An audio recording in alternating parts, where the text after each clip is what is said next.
Magandang araw mga kaibigan.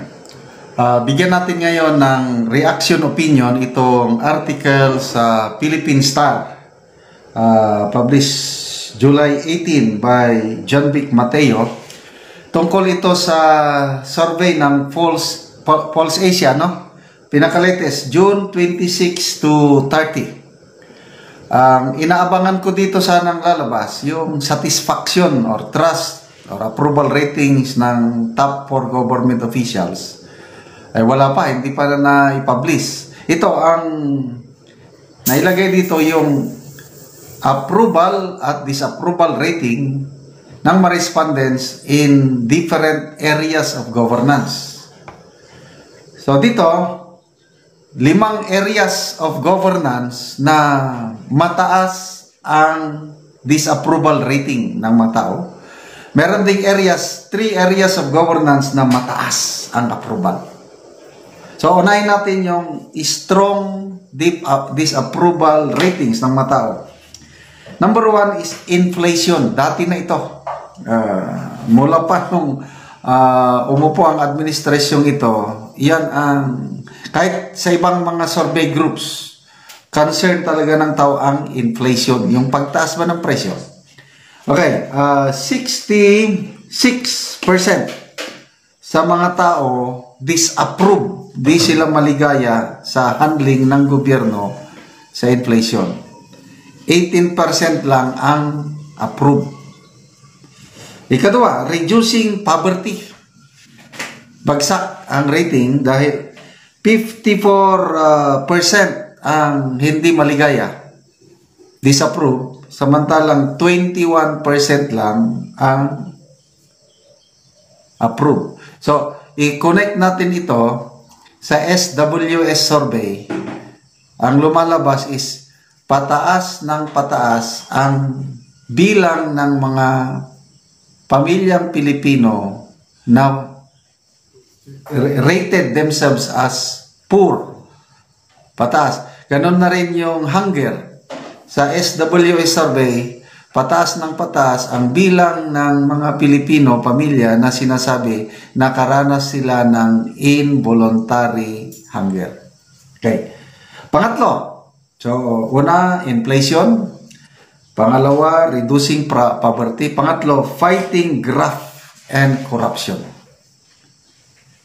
50% ang hindi satisfied or disapprove sa handling ng gobyernong ito when it comes to corruption. 28% lang ang approve or satisfied. So, yan, budget. Kikita nyo. Grabe, lalo na itong 2025 budget. Na kahit late, it's better late than never. Yung biggest business group sa bansa, Philippine Chamber of Commerce in this industry, nagsalita na yung presidente nila na talagang talamak o source ng corruption ang 2025 budget. Ito nga, sinampahan ng petition sa Supreme Court ng iba't ibang grupo. Hanggang ngayon, wala pang update o wala pang resulta. Balita, 90% sa budget na daw na-release. So, yun. Graft and corruption. Yung isiniwalat ni Senator Lacson, last week ba yun? Yung nakita niya sa budget ng 2025, grabe, may isang congressman, sabi niya, umaabot ng 15 billion ang pork barrel na naisingit. May mga senador, sabi ni Senator Lacson, na may 5 billion, may abot ng 10 billion, mga pork barrel. So yan, mga source lahat yan ng corruption. Okay. Pang-apat, increasing wages. Pagpapataas ng sweldo ng manggagawa. 48% disapprove sa handling nito. 33% lang ang approve. Panukala, may magandang panukala. Bill ng House. Gagawing 200 pesos ang legislated wage increase. Na hindi naman sinang-ayunan ng Senado, kaya wala yun, nakabinbin.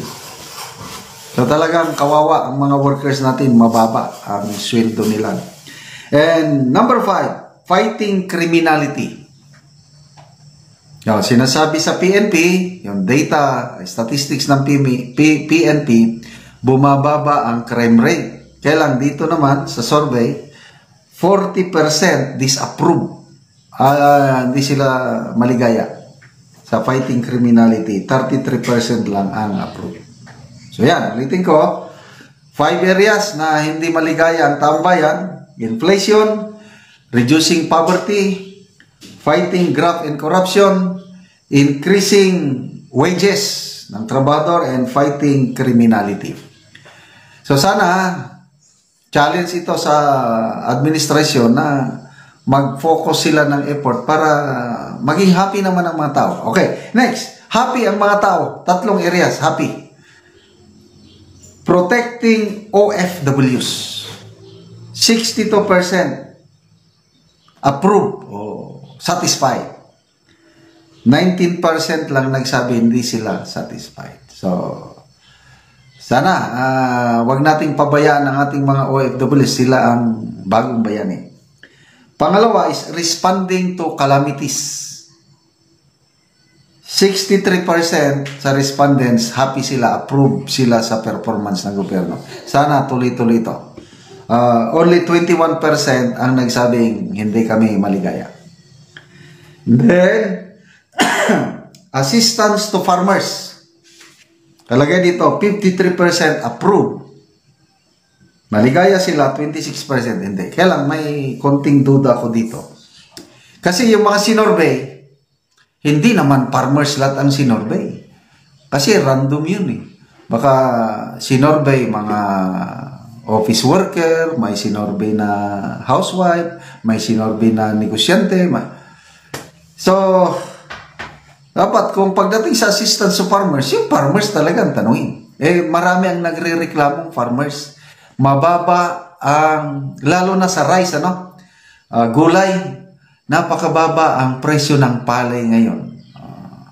Ang puhunan ng mga farmers para makaproduce ng 1 kilong palay, 13 pesos.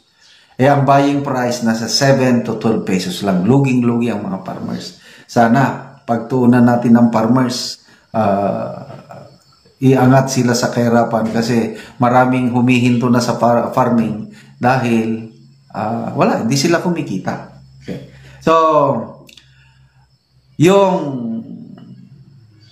sana ilalabas na ng Pulse Asia yung trust and approval rating ng mga top 5 top 4, kahit top 4 na lang, para malaman natin ilan ang satisfaction or trust rating ni PBBM, ni VP Sara, Senator Escudero, and Speaker Romualdez. Asahan natin yan ilalabas sa susunod.